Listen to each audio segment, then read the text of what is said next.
এতগুলো কথা বলার উদ্দেশ্য ছিল এই ভাই মনোযোগ দিয়ে আল্লাহর কথা শোনা। শুধু আমার বয়ানটা বরং উলামায়ে কেরামের সবগুলো বয়ান, জুমার বয়ান আমরা যদি আরেকটু আন্তরিকতা নিয়ে শুনতাম আমাদের জিন্দেগি সুন্দর হতো। প্রত্যেক মসজিদের ইমাম সাহেব আল্লাহর কথাই বলে, রাসূলের কথাই বলে, আখিরাতের কথাই বলে, কোরআনের কথাই বলে। জনপ্রিয়তা কোনো বিষয় না, জনপ্রিয়তা এটা কোনো বিষয় না বন্ধু, এটা ধোঁকা।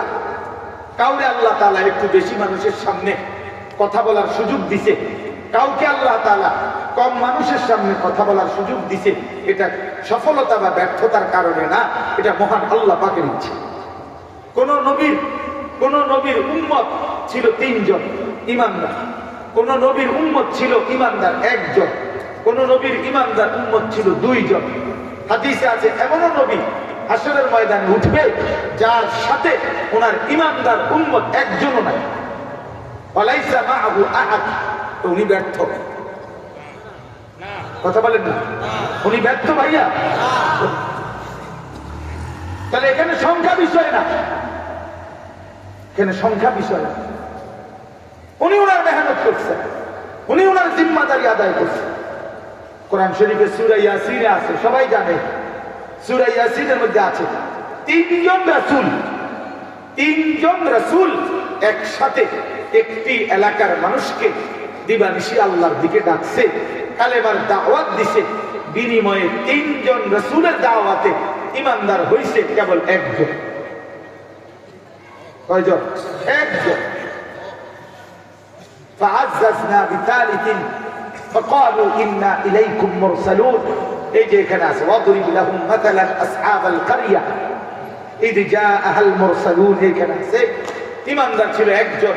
এই পৃষ্ঠার লাস্টে আছে সূরা ইয়াসিন ওয়া জাআ মিন আকসাল মাদিনাতি রাজুলুন ইয়াসআ। এই যে 1 জন লোক ঈমানদার, রাজুলুন মানে 1 জন ব্যক্তি। তো কি হইছে? উনি ব্যর্থ। কোরআন শরীফে 25 জন নবী রাসূলের নাম আছে। কয়জন? 25 জন। তাহলে নবী রাসূল তো মোট 25 জন। তো বাকিদের নাম কি? বুঝেন নাই কথা? 1.25 লক্ষ নবী রাসূল না? তো 1.25 লক্ষ যদি নবী রাসূল হয় 1,25,000, তো বাকিদের নাম কি? তো যাদের নাম নাই তারা ব্যর্থ। তাদের নাম পৃথিবীর কিতাবও তো নাই। অন্যান্য কিতাব মিলাইয়া আরো নাহলে 20-50 জন নবীর নাম পাওয়া যায়।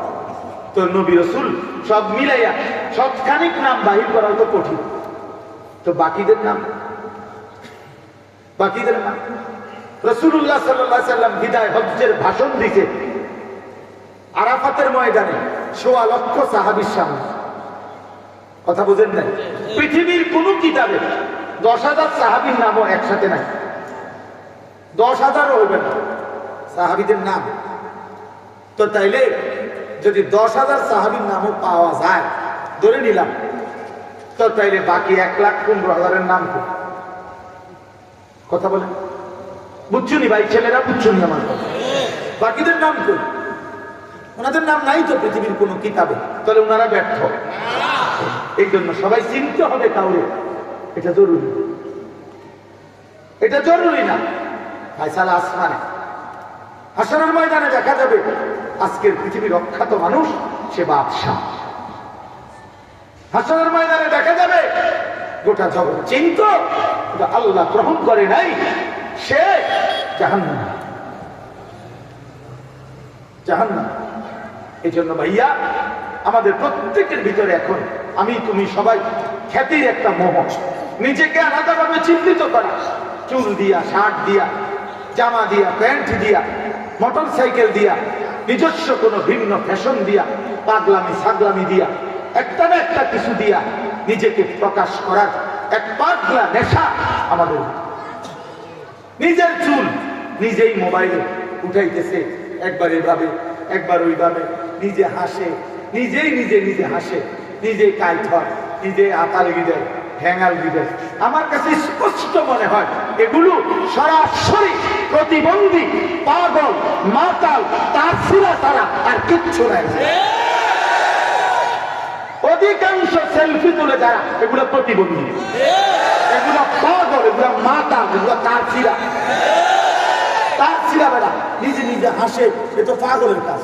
তো রাস্তার পাগল দেখ বেটা, দেখ বেটা, এখন দেখ বেটা, রাস্তার পাগলেও না নিজে নিজে হাসে, আবগার পিচ্ছা কাটিয়া যায়, চিত্তিয়া যায়। তুই কেমন করো? তোমারে কামড়াইছে কি? কোন শয়তান তোমারে কামড়াইছে? পাগল। এদের ডাক্তার দেখানো উচিত। ভালো ডাক্তার আপনাদের যারা না থাকলে তোমরা আমার কাছে আছে পরিচিত মুন হসপিটালে কুমিল্লা বড় ডাক্তার আছে, নাম্বার আছে, নাম্বার নিবে। পাগলের ডাক্তার পাবনাও পরিচিত লোক আছে আমার। আমি পাবনা মাহফিলে গেছিলাম, ওরা আমারে দেখাইছে, ওইটার ভিতরে নিয়ে দেখাইছে, স্পেশাল অনুমতি নিয়ে এই পাবনা যে মেন হসপিটালে আমার নিয়ে দেখাইছিল। আসর থেকে মাগরিব আমি দেখছি। দোস্ত, একটা আশ্চর্য কথা বলি, আল্লাহ কসম, ওই পাবনা মানসিক হাসপাতালে আমি যখন গেছি দেখছি অনেকক্ষণ, মাগরিবের আজান হয়ে গেছে, এর একটু পরে আমি বের হয়েছি জামাতে সামিল হওয়ার জন্য।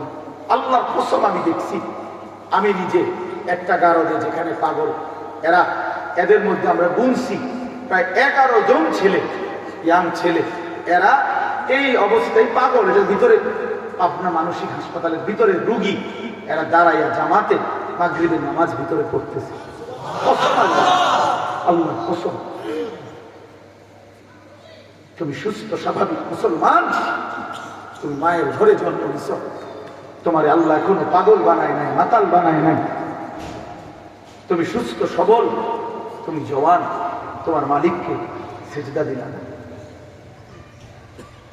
সেজদা দিলা।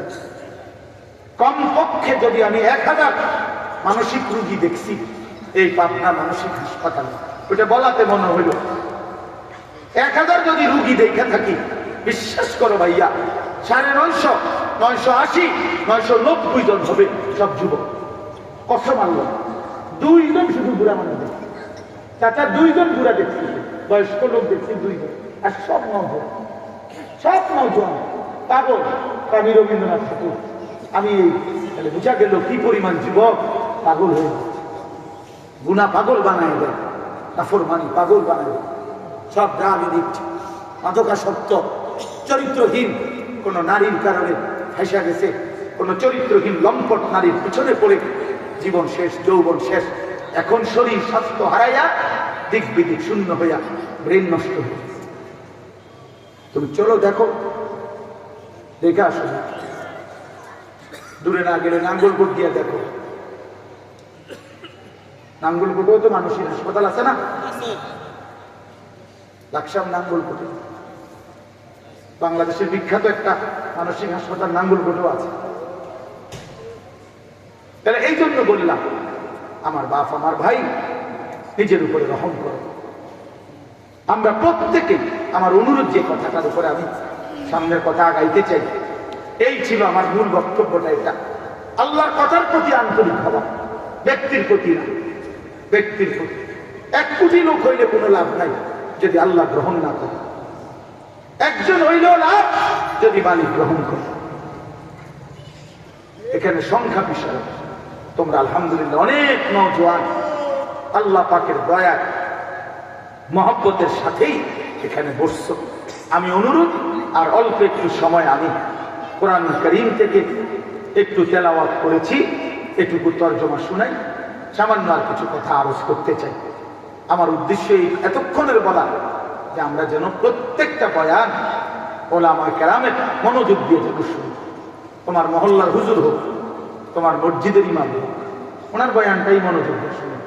আমগো হুজুর ওটা কিতা জানে, ব্যাটকার অনেক মানুষ আমরা কিতা জানে না, আপনি একের খুব জানেন, আপনি জানেন খুব, আপনি যাই বয়ে বয়ে সাহায্যে বহন খান আর বিড়ি খান, আপনি জানেন খুব। বিড়ি খানা ছাড়া আপনি আর শিখছেন নাকি? হ্যাঁ, লম্বা লম্বা গপ মারে, আপনি অনেক কিছু জানেন। 60 বছর বয়স, এখনো নির্লজ্জ বেহায়ের মতো বিড়ি খান মিয়া, একটু আকল হয় নাই, লজ্জা নাই, সব নাই মিয়া। এরপরে ওরা পণ্ডিতি আলাপ করবে না। বিড়ি সিগারেট এটা জাহান্নামীদের খাবার। কোরআন শরীফে স্পষ্ট আছে, জাহান্নামীকে যেই খাবার দেওয়া হবে, লা ইউসমিনু ওয়ালা ইউগনি মিন জু'। আল্লাহ বলে জাহান্নামীদের খাবারের দ্বারা কোনো পুষ্টি হবে না এবং ক্ষুধা নিবারণ হবে না। বিড়ি সিগারেট ঠিক এরকম, যেই কোনো চিকিৎসা বিজ্ঞানের দৃষ্টিতে বিড়ি সিগারেট দ্বারা শরীরের কোনো পুষ্টিও হয় না এবং ক্ষুধাও নিবারণ হয় না। অতএব এটা আগুন ছাড়া, ধোঁয়া ছাড়া আর কিচ্ছু না, এটা জাহান্নামীর খাবার ছাড়া আর কিছু হইতে পারে না।